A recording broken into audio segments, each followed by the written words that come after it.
हूँ कि कैसे किस चीज का कैसे प्रयोग साहित्य में हो जाता है। मैं पहले भी कह चुका हूँ कि इस मंच से वहां बैठ करके मैं मजाक कर रहा हूँ, आप बच्चों के सामने किसी तरह की मिथ्या भाषण नहीं करूंगा। मैं पंचकूला से आ रहा और पंचकूला से आते समय थोड़ा सा धुंधलका हो गया, यानी अंधेरा हो गया, और इधर दानों के खेत थे, यही समय था, और दानों के खेत में एक कोठड़ा बना हुआ था और कोठड़े के ऊपर एकदम बल्ब जल गया। ये मेरे छोटे भाई, एक बार मैं बीच में विश्राम ले लूं तो ज्यादा आपको और नहीं हूं। तो दानों के बीच में कोठड़ा बना हुआ था और कोठड़े पर किसी ने, किसान ने ऐसे अपना बल्ब लटकाया हुआ था लट्टू सा, और वो एकदम जल गया। और दानों के उस खेत में जले हुए बल्ब को देख करके मेरे दिमाग की विपत्ति जल गई। मैंने सोचा कुछ लिखा जाए, और मैंने इधर उधर हाथ मारा, कोई मेरे पास में तो कोई कागज नहीं था। तो मैंने देखा कि वो जो टिकट आजकल हरियाणा रोडवेज की, पहले तो टिकट इतनी लंबी दिया करते, आजकल टिकट में भी कंजूसी दे। वो मैंने टिकट निकाली और पेन तो रहता ही है साथ में, और मैंने उस टिकट को उल्टा करके जो गीत लिखा, मुझे लगता है वो मैंने तो मेरे पिताजी को समर्पित करके लिखा था, परंतु आप किसी को भी समर्पित कर सकते हैं। ये जो मेरी दूसरी पुस्तक है, एक बार गुनगुना दो, ये फिल्मी गीतों की है, इसमें है ये। तो मैं ये गीत सुनाता हूँ, आशा करता हूँ आपको पसंद आएगा। ताली पहले मार दो, फिर केवल पसंद आ।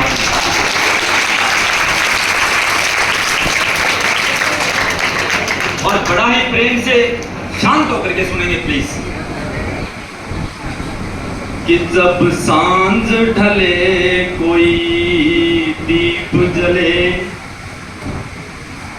जब सांझ ढले कोई दीप जले, हम जलते हैं तेरी यादों में। जब सांझ ढले कोई दीप जले, हम जलते हैं तेरी यादों में। हम जलते हैं तेरी यादों में।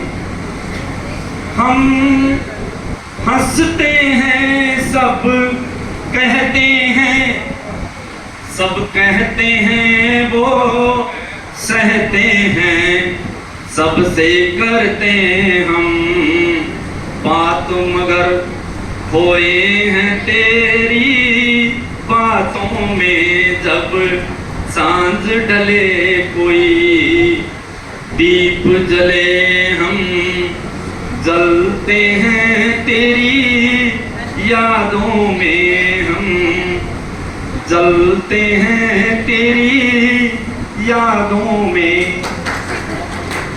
और दूसरे पद में क्या बताया कि संग छूट गया तू रूठ गया, तू रूठ गया, दिल टूट गया। वो प्यार मिलाना फिर जग में देखा जो तेरी आंखों में। जब सांझ ढले कोई दीप जले, हम जलते हैं तेरी यादों में। हम जलते हैं तेरी यादों में।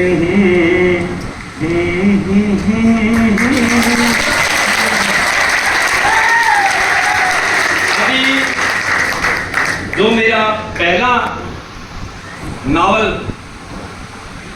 हिंदी में क्या कहते हैं, उपन्यास, मैं आप बच्चों ये ना समझना कि मैं अपनी कोई पुस्तक बेच रहा हूं। मैं अपनी बहनों के लिए, आप छोटे भाइयों के लिए एक बात कह रहा हूं कि आप सारंग उपन्यास मेरा अवश्य ही पढ़ें, क्योंकि हमारे हरियाणा के, मैं ये मानता हूं कि सर्वश्रेष्ठ उपन्यासकार, और जितनी स्पीड से उन्होंने लिखा, डॉक्टर लाजपत राय गर्ग जो अभी पिछले दिनों हम सबको छोड़ के चले गए हैं, उनके 8 उपन्यास आए और उन्होंने एक बात कही कि मैंने आपके उपन्यास को 2 बार पढ़ा और इसलिए पढ़ा कि मैं इस उपन्यास में कोई गलती भी पकड़ दूं, और मैं दाद देता हूं कि जनकराज आपका जो उपन्यास है मुझे बहुत ही पसंद आया। और उन्होंने एक जो बात कही वो ये कही कि मैं उपन्यास लिखता हूं पर मेरी घरवाली आपके उपन्यास पढ़ती। ये उनका हमारे लिए प्रेम था, वो मेरे बड़े भाई थे, उनका प्रेम था। तो आप ये उपन्यास सारंग अवश्य ही पढ़ना, मेरा दूसरा उपन्यास सुखमा। और अब जो मेरा उपन्यास आया है सुनिए प्लीज, एक घड़ी का स्वर्ग। एक घड़ी का स्वर्ग, वैसे सारंग को तो इंग्लिश में भी कन्वर्ट हो चुका है। एक घड़ी का स्वर्ग बहुत ही बढ़िया उपन्यास है। मैं अपने मुंह से अगर कहूं तो अच्छा नहीं लगेगा, परंतु यदि आप पढ़ोगे तो आप इस बात का अनुमोदन करोगे। एक घड़ी का स्वर्ग बहुत बढ़िया उपन्यास है, आप बच्चे जरूर पढ़ना। आप बच्चों को उसमें हिंदी के भी कुछ ऐसे वर्ड मिलेंगे जिससे आपको, एक मैडम हमारे विद्यालय में आई, अब क्योंकि हमारा जो एरिया है वो थोड़ा बागड़ी एरिया है, तो कभी कभार हम बीच में जब मीटिंग करते हैं बागड़ी भी बोल लेते हैं। मैडम ने एक बात कही मेरे को कि जी सर थे तो बागड़ी बोलो। मैं क्या गाड़ काटी है क्या बात होगी, बागड़ी बोलिए। बागड़ी तो बहुत बढ़िया भाषा है। तो बोले नहीं जी बागड़ी बोलते हो आप, हिंदी।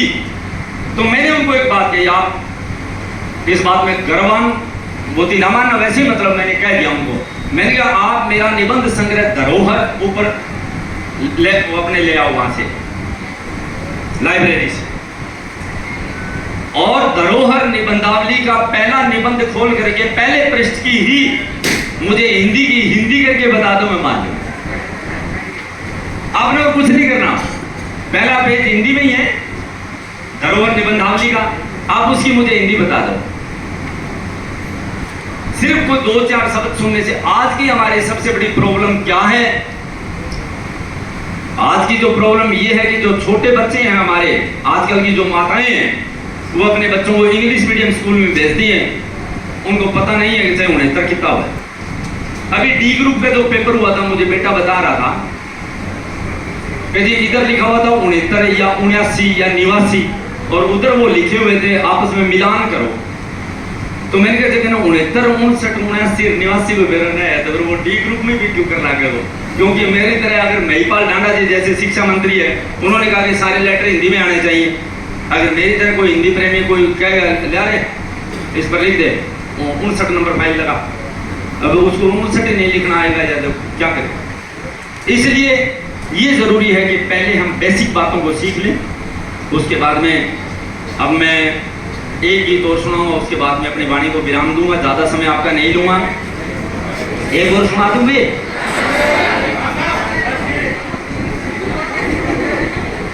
जब भी सुनाते हैं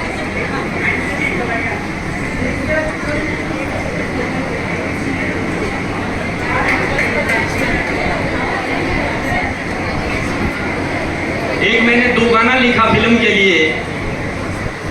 इसमें एक लेडीज एक जेंट्स, आप समझते हो 2 गाना किसको कहते हैं। और जितने भी ये गीत लिखे हुए हैं वो मेरे खुद के रिदम पर है, मेरे खुद के संगीत पर है, कोई फिल्मी तर्जों पर इसको नहीं लिखा गया है। आशा करता हूँ आपको पसंद आएगा। सिर्फ एक कृपया ध्यान से सुन ले प्लीज, सुन लोगे? चलो एक बार ताली मार दो जोर से। और क्योंकि महफिल की जो शोभा है वो तालियों से। कैसे मैंने मेरे मन के भावों को अभिव्यक्त किया कि कहो कब तक साथ तुम्हारा, और प्रिय कब तक साथ तुम्हारा, कब तक साथ तुम्हारा, प्रिय कब तक साथ तुम्हारा, कब तक साथ तुम्हारा। अब उधर से आवाज आएगी कि जब तक सागर में नीर भरा, नदियां बहती जलधारा, तब तक साथ हमारा, प्रिय तब तक साथ हमारा, कहो कब तक साथ तुम्हारा।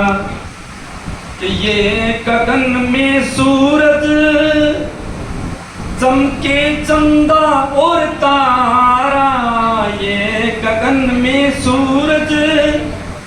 चमके चंदा और तारा हम एक हैं तब तक, मानो जी कहन हमारा एक है तब तक, मानो जी कहन हमारा, कहो कब तक साथ तुम्हारा।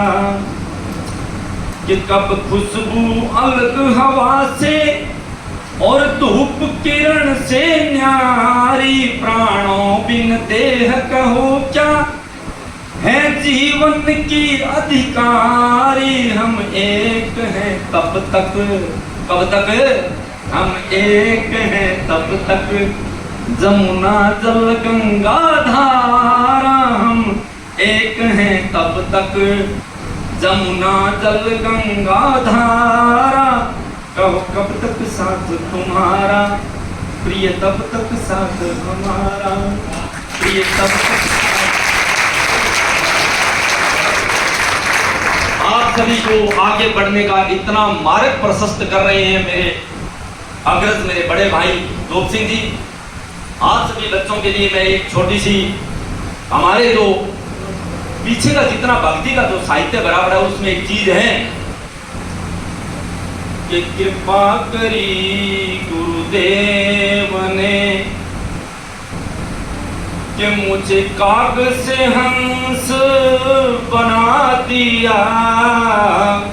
कृपा करी गुरुदेव ने, और गुरुदेव कृपा कैसे करते हैं कि मोती था मैं सीप का और सीप समुद्र बीच थी। कृपा करी गुरुदेव ने मुझे अपना स्वरूप दिखा दिया। कृपा करी गुरुदेव ने मुझे काग से हंस बना दिया।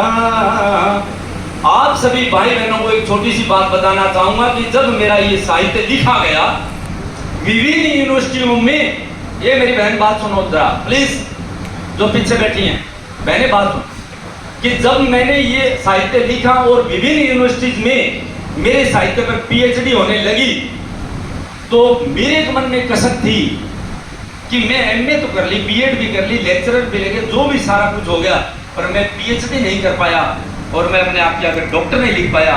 तो मुझे यूनिवर्सिटी ने, जब बच्चे मेरे साहित्य पर पीएचडी करने लगे, तो मुझे यूनिवर्सिटी ने डॉक्टरेट की उपाधि दी। और मैं अपने मान सम्मान के हिसाब से लोग भी लिखते हैं, मैं भी लिखता हूँ डॉक्टर जनकराज शर्मा, और नहीं तो ये जो पहले का जो मेरा साहित्य है इसमें जनकराज शर्मा मिलेगा, और अब के जो साहित्य है मेरा उसमें डॉक्टर जनकराज शर्मा के नाम से। तो मैं आप सभी भाई बहनों से एक ही निवेदन करना चाहूंगा कि आप अपने पथ को ना छोड़ें, आप अपने पथ पर चलते रहिए, क्योंकि एक साधे सब सदे और सब साधे सब जाए। जब आपकी उपलब्धि आपको प्राप्त होने लगेगी तो सारा का सारा उपलब्धि के जो जितने भी आपके जो गुण होते हैं, जितनी उनकी विशेषताएं होती हैं, वो सारी की सारी इकट्ठी होकर के आपके पास स्वतः ही चली आएंगी। जैसे कि गांव का जो पानी है वो सारा इकट्ठा होकर के जोड़ में चला जाता है। इसलिए आप अपने मार्ग पर चलें और गुरुजनों की जो प्रेरणा है उसी में रहें, विचलित ना हो। इन्हीं शब्दों के साथ आपने बड़े ही मनोयोग से मुझे सुना, मैं आपका हार्दिक धन्यवाद।